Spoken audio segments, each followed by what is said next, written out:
Now that pretty much covers it up in terms of the outside.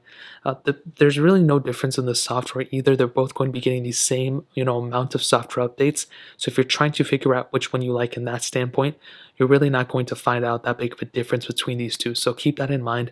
As I mentioned before, if you're trying to find the iPhone that's going to get to the longer lasting whatever in terms of software, they're not both going to be the same because they have both the same chipsets inside of them too.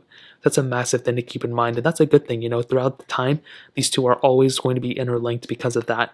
There is one big advantage for a phone like an iPhone XR though, and that's the battery life. The iPhone XR has a bigger battery size than the iPhone XS, but not only bigger battery, you are getting a much better battery life from the iPhone XR than the iPhone XS. I feel like the iPhone XS is one of those devices that's kind of going to be plagued by the battery. It had a smaller battery than its predecessor, which was very weird. I never understood that. And this is the main reason why I would recommend people to buy an iPhone XR over an iPhone XS. I think the XS is probably the better built when you consider the screen and how good the screen is compared to the XR.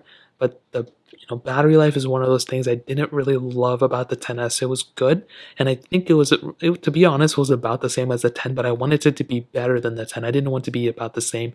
The 10R definitely, in my opinion, has a better battery life here. It has a bigger battery size as well. So again, if you're trying to find the phone that's going to get the longer lasting software updates, both of them are going to be exactly the same forever.